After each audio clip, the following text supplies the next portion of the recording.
Bună, dragii mei, bine ați venit, bine ați revenit. Eu sunt Meme și, ca de obicei, vă reamintesc cât de minunați sunteți. Astăzi revin către voi cu o citire generală, colectivă, cu care s-ar putea să nu rezonați toți.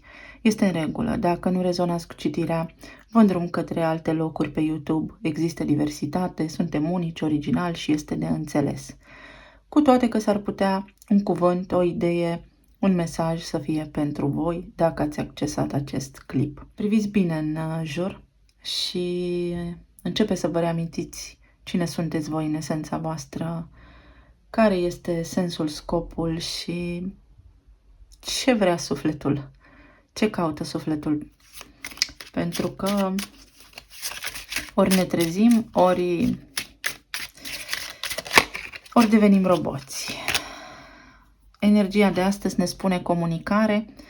Este important la nivel de umanitate, la nivel de relații să comunicăm și să comunicăm înțelept. Elefantul este un animal cu conștiință de sine, are sentimente puternice și pentru el familia este foarte importantă.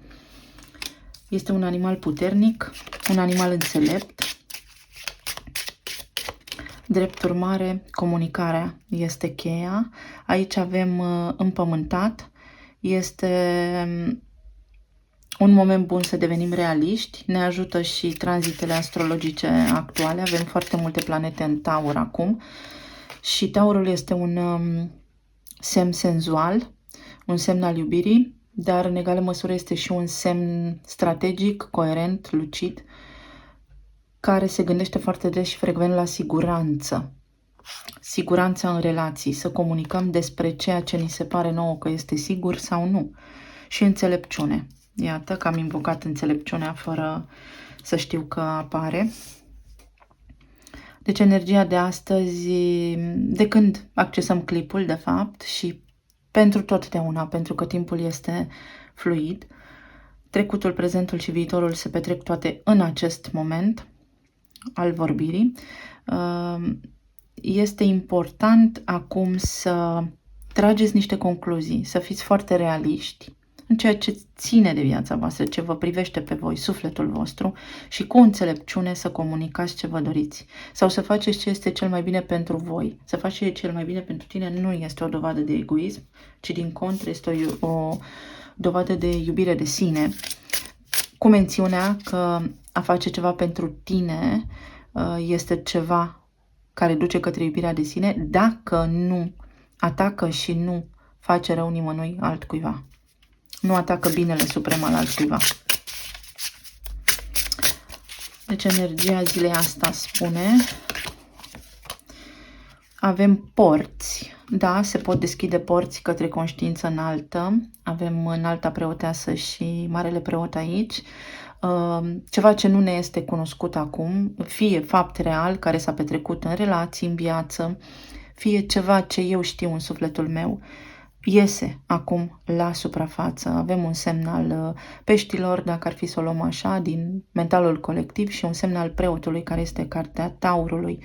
Deci ceva nerealist devine real. Ceva la care doar am visat, acum poate deveni realitate. Și povestea ta, exact cum vă spuneam, din nou avem înaltul preot și berbecul. 5. Schimbarea și stabilitatea. Ce îți dorești tu acum, dragă suflet? La ce te gândești? Este un moment prin care puteți să faceți așa o muncă ușoară de introspecție și să înțelegeți către ce ne îndreptăm. Pentru că, după cum spuneam, lumea pe care o știm nu va mai fi. Pluto își începe retrogradarea în mai, fix pe 1 la 0 grade Vărsător, adică întreaga umanitate va avea o alegere de făcut și în funcție de fiecare moment ne vom îndrepta către ceea ce vom crea toți, colectiv. La relații, în relații, planul material, planul spiritual, emoțional, sănătate.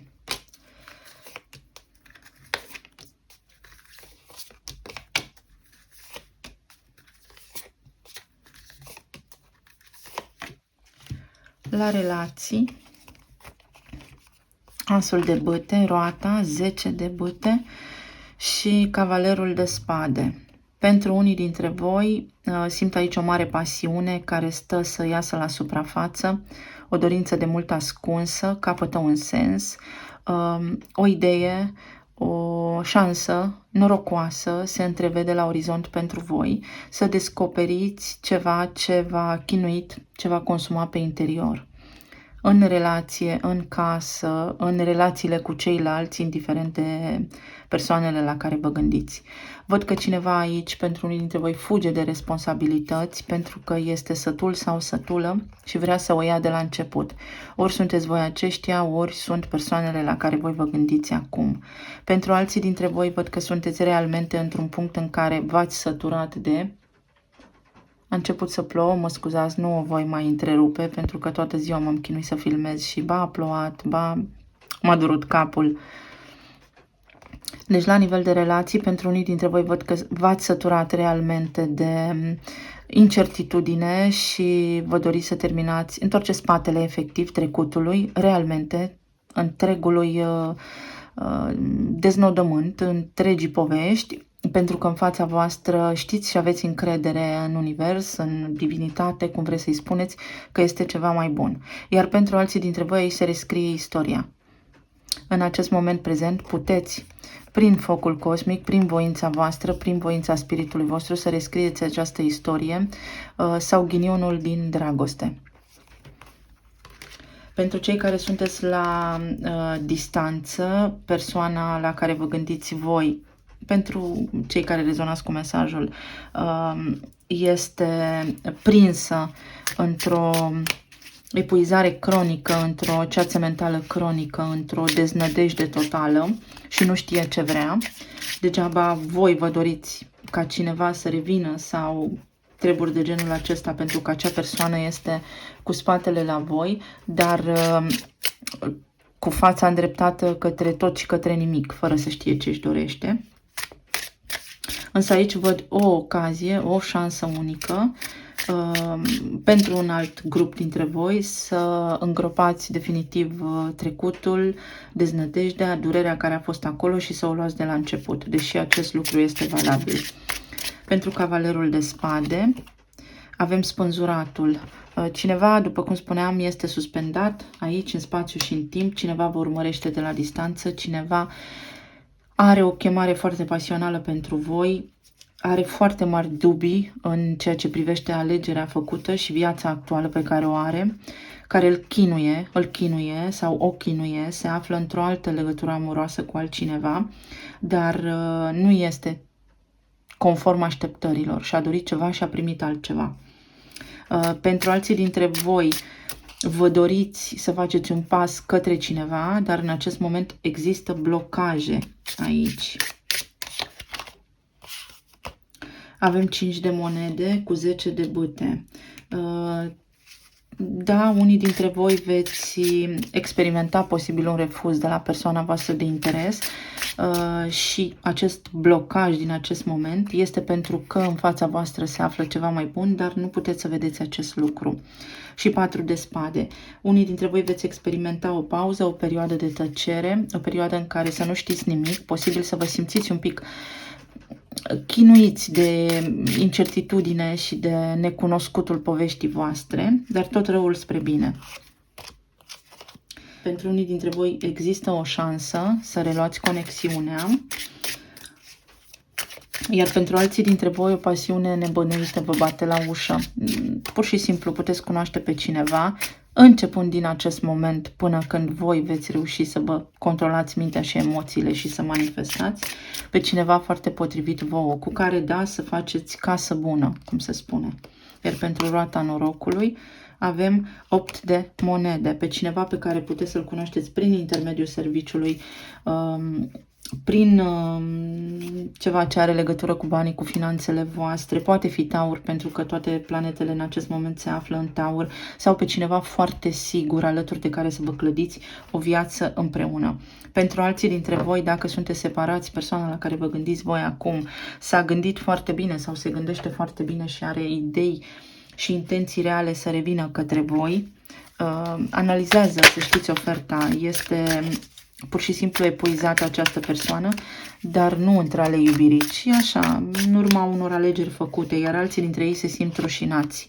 8 de cupe. Lăsați în urmă această durere, situația se schimbă în favoarea voastră, pentru voi.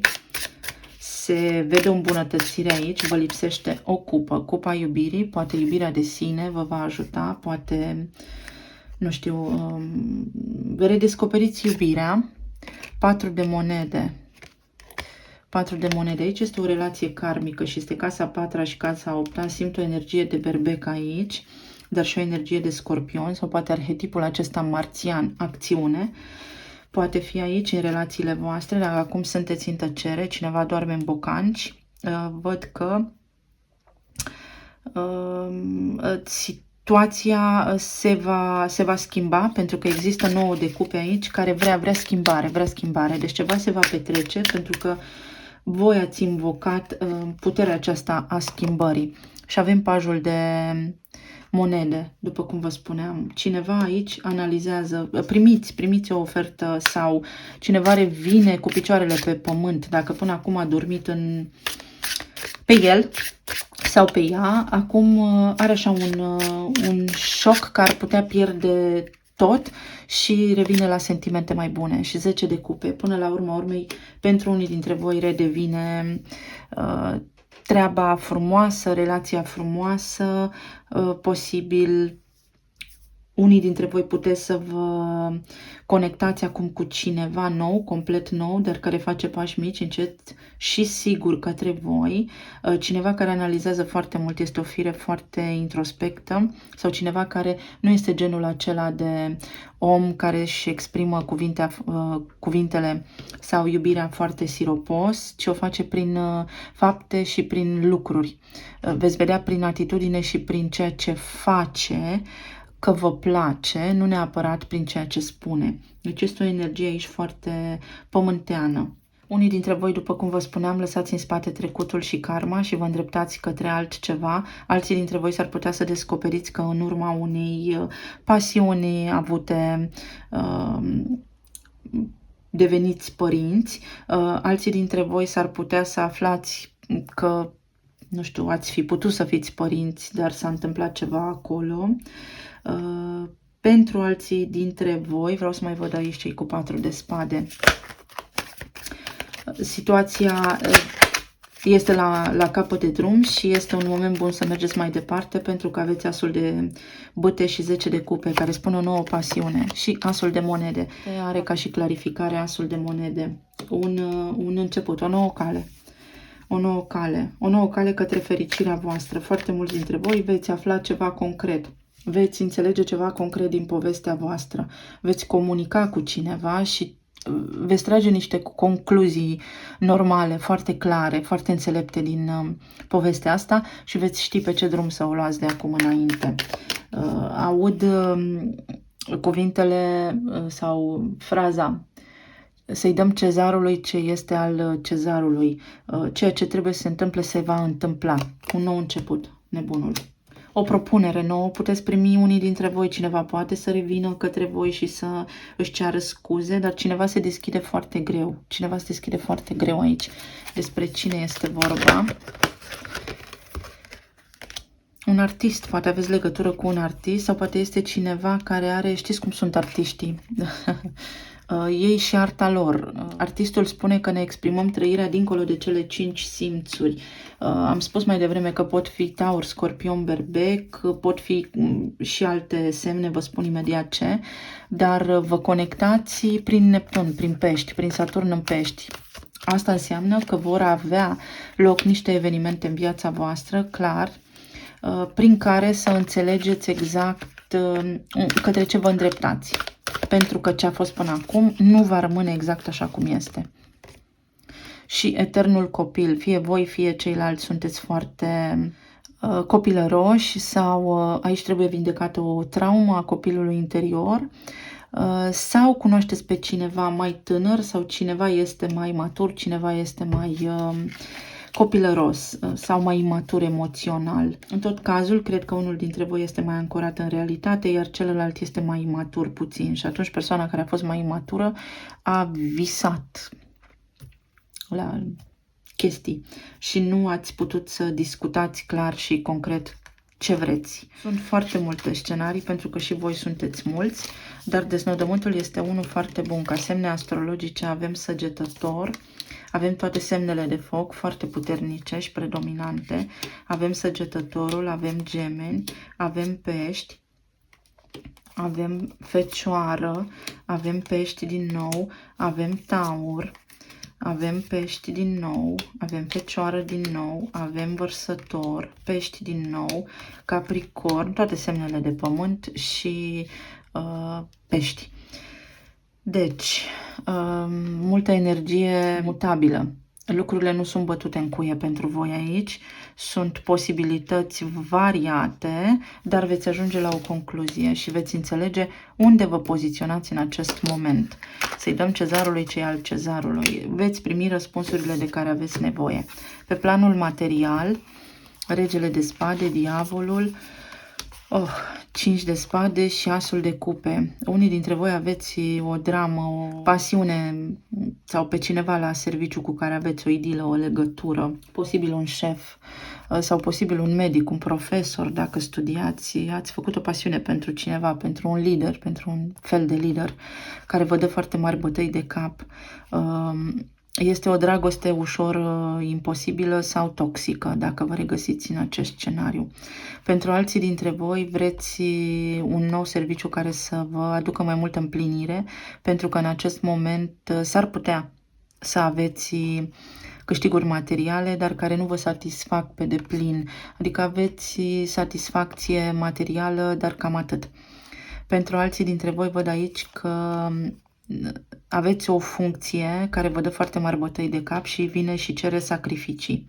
Iar voi v-ați îndepărtat sau aveți probleme acasă, în cuplu, din cauza și din pricina serviciului. Ori sunteți foarte ocupați, deși aveți o funcție bună, o funcție pe scena publică, acest lucru vă trage în jos. Vă dă foarte mari bătăi de cap acasă și 5 de spade spune compromis. Spune că s-ar putea pe drum ceva să pierdeți.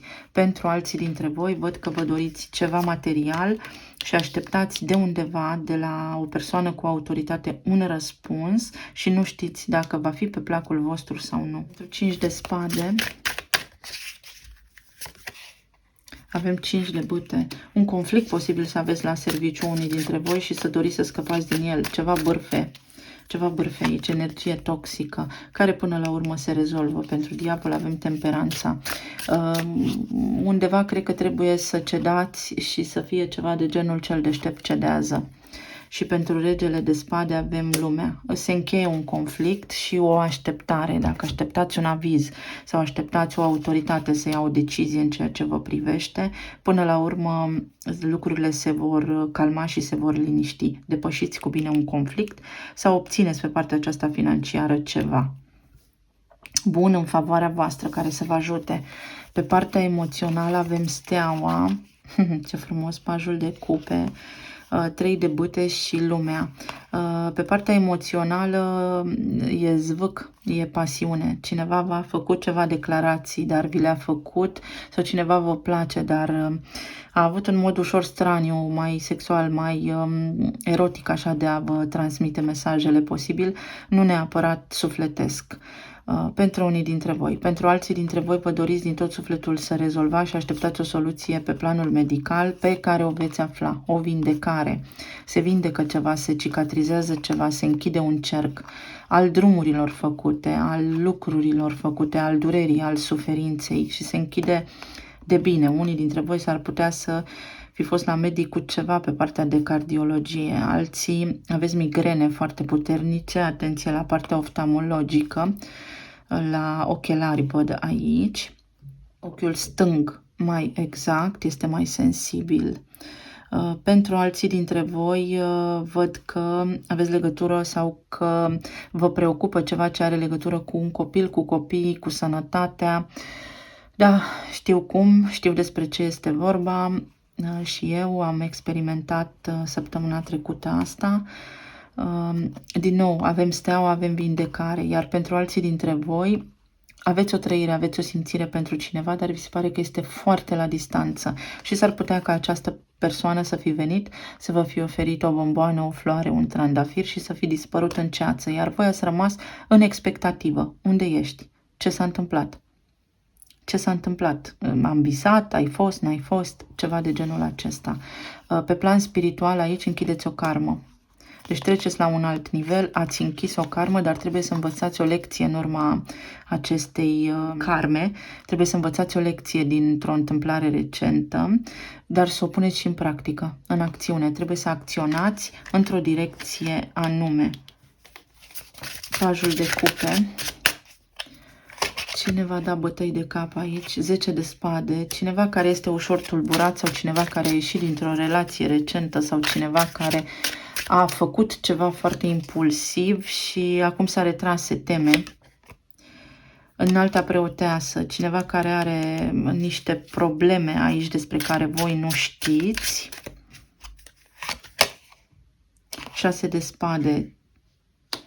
Cineva care s-ar putea să fi venit către voi dintr-un impuls, dintr-o joacă, dar să aibă o durere în suflet acolo.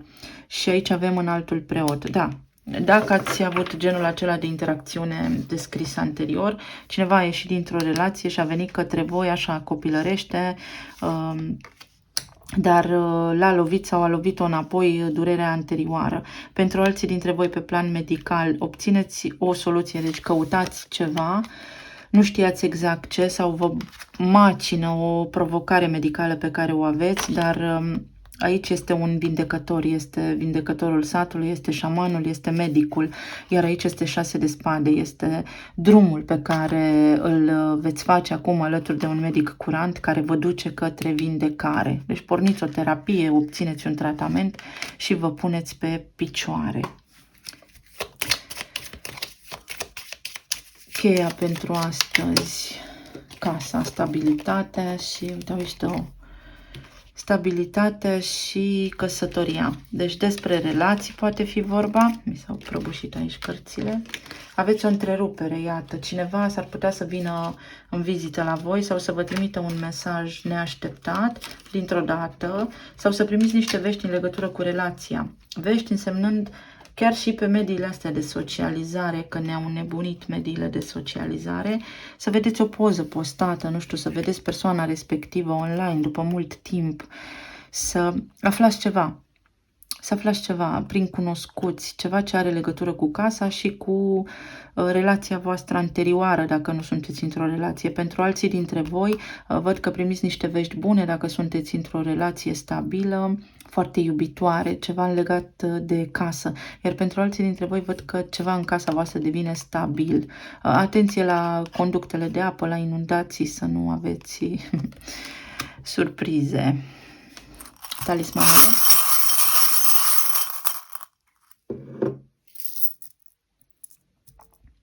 Un vărsător, un prieten foarte bun, s-ar putea să vă invite în oraș și vă veți bucura foarte tare, sau cineva din cercul vostru apropiat de prieteni vă invită, dar vă place și nu vă spune, da, simte pasiune pentru voi, sau s-ar putea în mediul online, deci în mediul online, pe o rețea de socializare, cineva să vă curteze.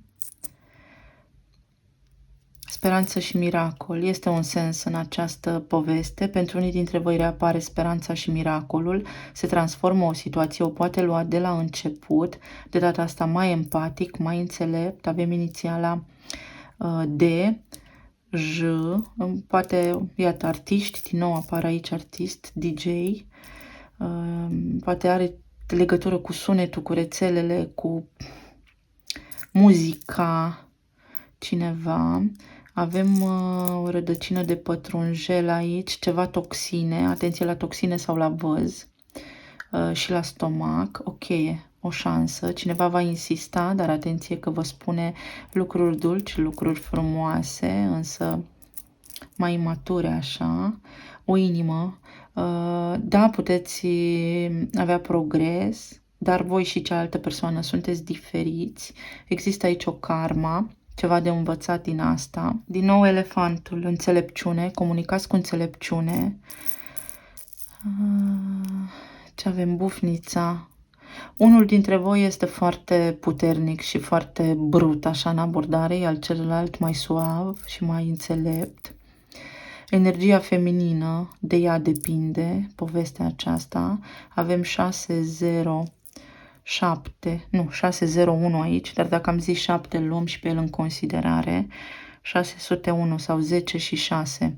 Avem 10 a 6, avem 6 a 1, avem 16 ca număr, 61 ca număr.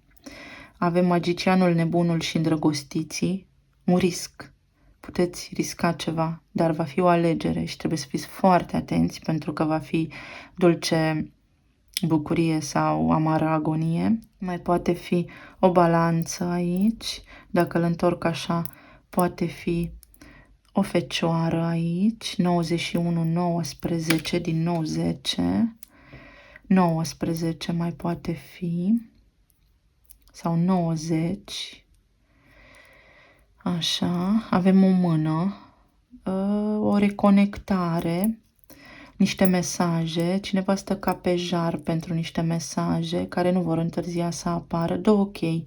Sunteți diferiți, dar în egală măsură vă asemănați foarte mult, vibrați la fel, o relație, o încercare, poate fi ceva aici, frumos, unii dintre voi, după cum spuneam, veți afla, vă reconectați sau vă vedeți cu persoana voastră de interes, aflați ceva sau aflați că a intrat într-o relație.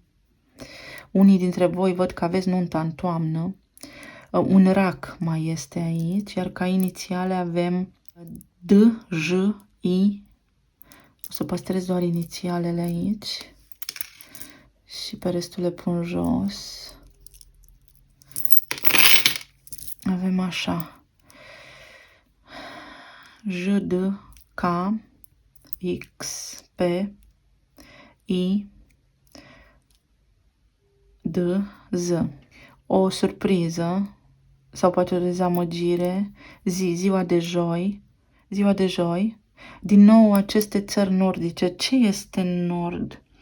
Pământul, un semn de pământ foarte puternic vă stă acolo, cineva care poate lucrează în IT, sau cineva s-ar putea să dea buzna în viața voastră pentru a experimenta ceva. Ați făcut curioși pe cineva și vrea doar să vadă care-i treaba, DJ, muzică. Unii dintre voi veți primi o invitație la o petrecere care se întâmplă ziua. Aici avem un pix. Scrieți ceva, va trebui să semnați ceva, semnați niște acte. Atenție, pentru că zetul acesta îmi spune sunt cam adormit, să nu vă scape niște detalii. Alții dintre voi semnați un contract cu un DJ, cu o formație de muzică. Din nou, atenție ce clauze puneți, că s-ar putea să rămâneți cu avansul dat dacă se mai întâmplă cum a fost atunci în pandemie. Chip. Cineva se gândește foarte puternic la voi în fiecare seară când adorme, în fiecare seară are vise cu voi de toate felurile și sub toate formele, și voi, deci sunteți pe aceeași vibrație, vă asemănați foarte mult, v-ar ține în brațe, cineva vrea să vă țină în brațe, Jupiter, tare, mult, și o va face, cineva își dorește foarte mult să vă țină în brațe.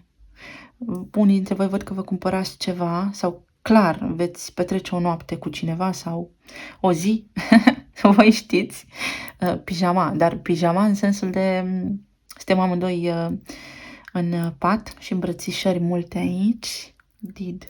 Veți afla despre o faptă a cuiva, veți afla ceva care vă trezește la realitate, unii dintre voi, și veți avea o alegere de făcut. Veți avea o alegere de făcut. Alții dintre voi veți simți o emoție care vă umezește ochii de bucurie. O emoție intensă. Zid. Se dărâmă un zid. Apare cineva pentru unii dintre voi în viața voastră care vă Vă sparge una câte una, vă dărâmă una câte una convingerile din trecut. Urcă către sufletul vostru cineva, crește ceva bun aici. O revedere cu prieteni dragi veți mai avea unii. Niște jocuri de societate văd aici. Acum știți cum se petrece totul, când și cum. Unii poker, alții Dixit, sunt niște jocuri de societate. Atenție dacă riscați, dacă jucați, dacă sunteți gambler sau aveți vreo pasiune pentru jocurile de noroc, este în subconștient acolo ceva care vă macină sau poate aveți de-a face cu cineva care are vreo traumă pe aici. Persoana aceasta va ieși din această provocare doar trezindu-se la realitate, împământându-se, pentru că altfel nu rezolvați. Și am spus că este magicianul aici, 6001. 2, o cifră 2 mai este aici, o cifră 3 mai este aici. Cineva, chiar dacă vă curtează, vă ascunde, mai are pe cineva în minte. 16, steaua este... Steaua, o dorință. Vă veți intersecta la un moment dat cu cineva cu care doriți să vă întâlniți. Și cam atât. Vă mulțumesc tare mult, dragii mei, pentru atenție. Vă îmbrățișez cu drag, să fiți bine, sănătoși și să aveți parte doar de lucruri bune, doar de evoluție, doar de suflet și doar de evenimente și experiențe care vă înalță. Să fiți bine, pa, pa!